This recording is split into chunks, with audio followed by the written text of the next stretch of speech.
नमस्कार। SPT news पर आपका स्वागत है। पेश है 9 सितंबर मंगलवार दोपहर 1:15 राजस्थान की बड़ी खबरें।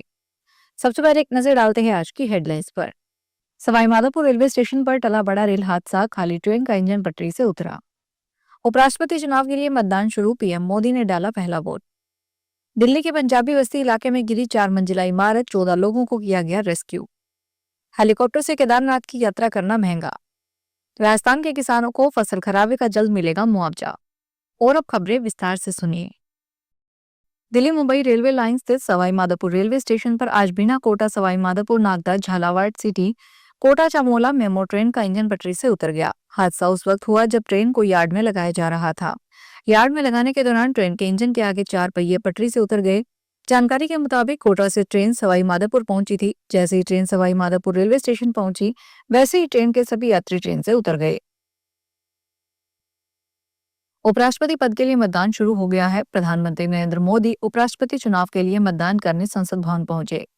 इस चुनाव में एनडीए उम्मीदवार और महाराष्ट्र के राज्यपाल सीपी राधाकृष्णन का मुकाबला विपक्षी दल इंडिया ब्लॉक के उम्मीदवार और सुप्रीम कोर्ट के पूर्व न्यायाधीश बी सुदर्शन रेड्डी से है। मतगणना शाम में होगी। उपराष्ट्रपति चुनाव में 780 कुल मतदाता, राज्यसभा 238 व लोकसभा 542 हैं। जीत के लिए 391 सांसदों का समर्थन जरूरी है। उत्तर पूर्वी दिल्ली के सब्जी मंडी पुलिस स्टेशन क्षेत्र के पंजाबी बस्ती इलाके में देर रात एक 4 मंजिला इमारत ढह गई। घटना के बाद एहतियात के तौर पर आनन फानन में बिल्डिंग को खाली करवाया गया। मीडिया के मुताबिक इमारत ढहने के बाद मलबे में कुछ वाहन फंसे हुए हैं। वहीं फायर सर्विस ने पास की इमारत में फंसे 14 लोगों को सुरक्षित बाहर निकाल लिया है। हालांकि इस हादसे में कुछ लोग घायल हुए हैं। फिलहाल मौके पर राहत और बचाव कार्य जारी है। केदारनाथ धाम की हेलीकॉप्टर यात्रा करने वाले श्रद्धालुओं को इस पर ज्यादा जेब ढीली करनी होगी, क्योंकि उत्तराखंड नागरिक उड्डयन विकास प्राधिकरण ने किराए में 49% तक की बढ़ोतरी कर दी है। दरअसल 15 सितंबर से केदारनाथ धाम के लिए हेली सर्विस शुरू हो सकती है। केदारनाथ धाम के लिए गुप्तकाशी, फाटा और सिरसी से हेली सेवा चलती है। नई दरों के तहत गुप्तकाशी से किराया बढ़ाकर 12,444 रुपए, फाटा से 7900 रुपए और सिरसी से 8500 रुपए हो जाएगा, जो पहले से 4 से 5,000 रुपए ज्यादा है। राजस्थान के मुख्यमंत्री भजनलाल शर्मा ने अतिवृष्टि से 33% से अधिक फसल खराबे पर बिना किसी देरी के आर्थिक सहायता देने और गिरदावरी जल्दी करने के निर्देश दिए हैं। इस संबंध में उन्होंने कृषि, राजस्व और सहकारिता विभाग के मंत्री और सचिवों को 6 सदस्यीय कमेटी बनाने के लिए भी कहा है। उन्होंने बताया कि यह कमेटी फसल खराबे पर सहायता दिलाने के लिए कार्य की निगरानी करेगी और बीमा कंपनियों तथा किसानों के बीच समन्वय का काम करेगी। राजस्थान के शिक्षा मंत्री मदन दिलावर ने कहा कि राज्य सरकार हर सरकारी स्कूल में लड़कियों के लिए अलग शौचालय सहित उचित स्वच्छता सुविधाएं सुनिश्चित करने के लिए प्रतिबद्ध है। दिलावर ने कहा कि पूरे राजस्थान में स्कूल भवनों और शौचालयों का सर्वेक्षण चल रहा है। उन्होंने कहा, सर्वेक्षण के बाद स्कूलों में चरणबद्ध तरीके से शौचालयों का निर्माण किया जाएगा। सभी उच्च प्राथमिक और उच्चतर माध्यमिक विद्यालयों में लड़कियों के सम्मान और स्वच्छता सुनिश्चित करने के लिए उनके लिए अलग शौचालय बनाए जाएंगे। राजस्थान के इस मानसून सीजन में राज्य के इतिहास की दूसरी सबसे ज्यादा बारिश 693.1 mm हुई है। 108 साल पहले 1917 में 844.2 mm बारिश दर्ज हुई थी। अब तक राज्य के 63% बांध फुल हो चुके हैं। मौसम विभाग ने आज 9 सितंबर को राज्य के कुछ हिस्सों में तेज बारिश होने की चेतावनी जारी की है और लोगों को सतर्क रहने की सलाह दी है। वहीं 10 सितंबर से मानसून के धीरे धीरे कमजोर पड़ने के संकेत मिल रहे हैं। रामदेवरा मेला 2025 के दौरान कुशल भीड़ प्रबंधन और यात्रियों के लिए जुटाई गई उच्च स्तरीय यात्री सुविधाओं से रेलवे ने सेवा का अनुकरणीय उदाहरण पेश किया। मेले की सफल समाप्ति के बाद यात्रियों ने रेलवे द्वारा की गई सुगम व्यवस्थाओं पर प्रसन्नता जाहिर की।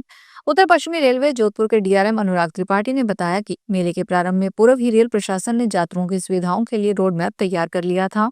इसके तहत यात्रियों को न केवल आवश्यक सुविधाएं समय पर मिली, बल्कि ट्रेनों और स्टेशनों पर भीड़ प्रबंधन में भी सफलता मिली।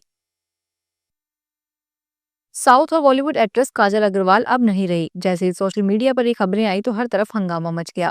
कुछ असत्यापित खबरों में दावा किया गया है कि काजल का सड़क हादसे में निधन हो गया। खबरों के वायरल होने के बाद एक्ट्रेस ने खुद सामने आकर इन अफवाहों को खारिज किया है। काजल अग्रवाल ने इंस्टाग्राम पर लिखा, ईश्वर की कृपा से मैं आप सभी को तसल्ली देना चाहती हूँ कि मैं बिल्कुल ठीक हूँ, सुरक्षित हूँ और बहुत अच्छा कर रही हूँ। मैं आपसे विनम्र निवेदन करती हूँ कि ऐसी झूठी खबरों पर भरोसा न करें और न ही फैलाएं। राजस्थान सरकार ने लघु और सीमांत किसानों के लिए एक राहत भरी योजना की घोषणा की है। राज्य में ऐसे किसान जो आज भी पारंपरिक तरीकों से बैलों की मदद से खेती करते हैं, उन्हें सरकार अब आर्थिक सहायता देगी। इस योजना के तहत किसानों को 30,000 रुपए का प्रोत्साहन राशि दी जाएगी। राजस्थान के कई ग्रामीण इलाकों में आज भी किसान ट्रैक्टर या आधुनिक मशीनों की बजाय बैलों से खेती करना पसंद करते हैं। सरकार का यह कदम न केवल ऐसे किसानों की आर्थिक मदद करेगा, बल्कि पारंपरिक खेती की विधियों को भी संरक्षित और प्रोत्साहित करेगा। रामनगरी अयोध्या में वर्ल्ड रिकॉर्ड बनाने की तैयारी की जा रही है। पर्यटन विभाग द्वारा सरयू तट, राम की पौड़ी सहित अन्य घाटों पर दीयों की श्रृंखला से अलौकिक दृश्य प्रस्तुत किया जाएगा।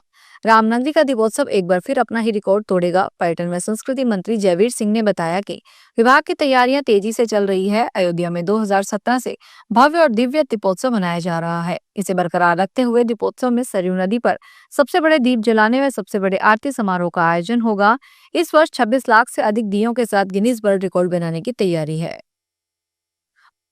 बॉलीवुड एक्ट्रेस शिल्पा शेट्टी ने पति राज कुंद्रा की मुश्किलें बढ़ती जा रही है। इकोनॉमिक ऑफिस विंग ने उन्हें 60 करोड़ 48 लाख रुपए की धोखाधड़ी के मामले में सम्मन भेजा है। आज राज कुंद्रा का जन्मदिन भी है।